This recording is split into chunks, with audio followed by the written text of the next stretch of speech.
Teman-teman, banyak sekali yang salah paham dan mengatakan bahwa dirinya adalah introvert sehingga tidak mau melakukan aktivitas public speaking, ataupun presentasi, menjadi MC, serta komunikasi dengan orang-orang baru. Padahal, ini hanyalah pembelaan diri. Coba, seandainya Anda yang melakukan hal tersebut, rasakan dulu, apakah ini hanya pembelaan atau memang fakta? Karena pada dasarnya, public speaking ini bisa dilakukan oleh semua orang, baik yang ekstrovert ataupun yang mengaku dirinya sebagai introvert.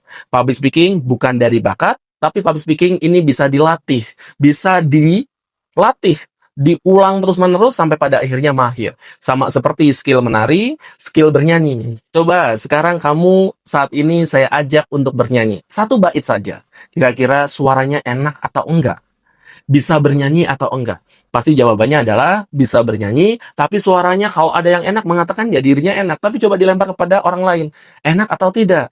Kalau enak, artinya kamu sudah sering berlatih, sering melakukan aktivitas tersebut sampai pada akhirnya suara kita terolah dan bisa diterima oleh orang lain. Seandainya yang belum, ya nggak masalah. Yang penting kita bernyanyi, tapi berhubung tidak dilatih, alhasil suaranya biasa saja. Nah, inilah sama seperti kepercayaan diri dan juga aktivitas public speaking. Ketika kita tidak bisa, bukan berarti memang kita mutlak ditakdirkan untuk tidak bisa melakukan public speaking, tapi butuh berlatih. Nah, itu adalah untuk dasar terlebih dahulu, dan mari kita bahas untuk memulai memunculkan kepercayaan diri. Teman-teman, belajar public speaking, ini ada beberapa tingkatan. Untuk basic, intermediate, serta juga advance. Ketika Anda masih di level basic, masih merasa grogi, cemas, takut, bahkan tidak percaya diri, ya Anda artinya tidak perlu belajar untuk sampai level bagaimana caranya mendelivery dengan baik. Karena yang dibutuhkan saat masih grogi, cemas, takut, dan juga tidak percaya diri, itu adalah enjoy dalam berbicara. Tidak perlu membayangkan kita presentasi seperti Najwa Shihab, seperti Pandji Pragiwaksono, seperti Raditya Dika. Tidak perlu. Yang penting saat ini kita enjoy terlebih dahulu. Ketika Anda sudah di level intermediate, Anda sudah percaya diri, ya artinya saat ini Anda perlu berproses untuk belajar bagaimana caranya mendelivery yang baik, supaya bisa diterima audiens. Oke ya, dan nanti ada level 3-nya. Kita bahas level 1 terlebih dahulu. Untuk Anda yang saat ini merasa masih cemas, grogi, keringat dingin, bahkan merasa gemetar ketika berbicara di depan umum, boro-boro saat berbicara, baru mau naik panggung saja, mau present, ternyata Anda merasa grogi ataupun juga takut. Nah, ini disebut salah satu dari stimulus yang diterima oleh pikiran dan menimbulkan sebuah perilaku. Dan grogi itu wajar. Yang harus dilakukan adalah acceptance, adalah diterima. Itu yang pertama. Diterima rasa grogi, rasa cemasnya, rasa takutnya, itu harus diterima terlebih dahulu.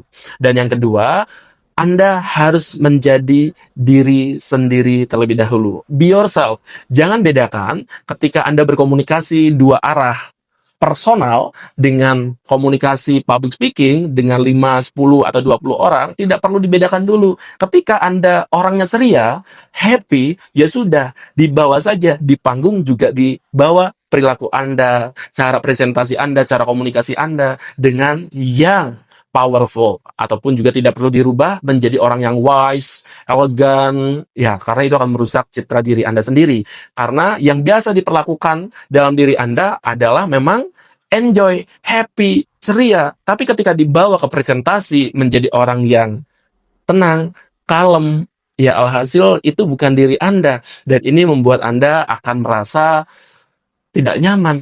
Dan yang dibutuhkan dalam presentasi itu adalah enjoy, teman-teman.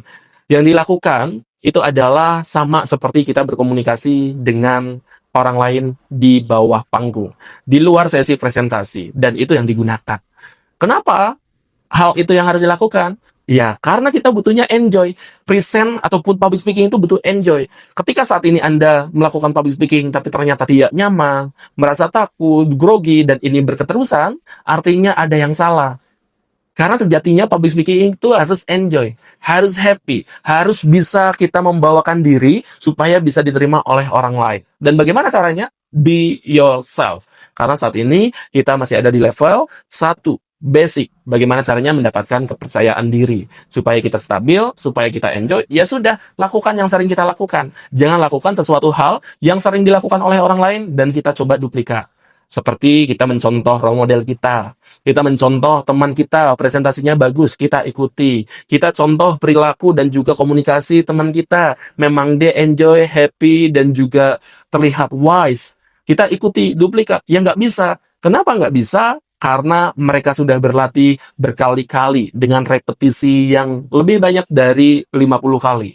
Dan sedangkan kita ternyata satu pun belum pernah melakukannya dan kita coba mengikuti mereka, ya alhasil gagal. So, jadi di langkah pertama untuk memunculkan rasa kepercayaan diri, ya kita harus be yourself terlebih dahulu. Oke ya, itu poin satu, acceptance. Yang kedua adalah be yourself. Dan yang ketiga, teman-teman, oke, lakukan, enjoy, dan anggap adalah saat ini Anda sedang berkomunikasi dengan kawan sahabat seperti biasa. Bukan kepada audiens yang kita tidak kenal, audiens yang memang ini sedang melakukan penilaian kepada kita, yaitu hanyalah pikiran. Karena seperti yang dikatakan oleh Aaron Beck, bahwa ada pikiran otomatis yang muncul ketika kita mendapatkan stimulus. Dari stimulus akan diterima oleh pikiran, dan pikiran ini akan memunculkan kognitif negatif ataupun pikiran negatif, rasa takut, rasa cemas, grogi, nervous. Ini akan muncul dengan sendirinya. Makanya disebut kognitif otomatis. Nah, kita manusia diberikan kesempatan untuk beradaptasi dan juga memilih yang positifnya supaya kita bisa memutuskan bahwa ini diterima dan kita bisa menganggap saya sedang presentasi untuk memberikan yang terbaik. Saya bisa melakukannya. Saya sukses dalam melakukannya. Ini bisa dilatih, bisa dipilih, dan juga kita bisa mengeksekusinya. Dari pikiran, diterima lagi oleh perasaan, emosional. Ketika emosionalnya happy, alhasil nanti perilaku ataupun tindakannya happy. Dari pikirannya oke, positif, masuk ke hati juga positif, ke perasaan juga positif, emosionalnya juga positif, selanjutnya adalah perilakunya positif. Tentu perilaku ini yang dimaksud adalah bagaimana cara kita present dan juga menyampaikan sebuah pesan, mendelivery, dan otomatis dengan hal tersebut, delivery kita akan maksimal dan bisa diterima oleh audiens. Oke ya, nanti silahkan mulai dicoba, diterapkan. Kunci dari video ini adalah be yourself. Jadilah diri sendiri dalam sesi apapun ketika Anda masih merasa grogi. Oke ya, jadi diri sendiri. Terima kasih, sekian dari saya. Sampai jumpa di video berikutnya.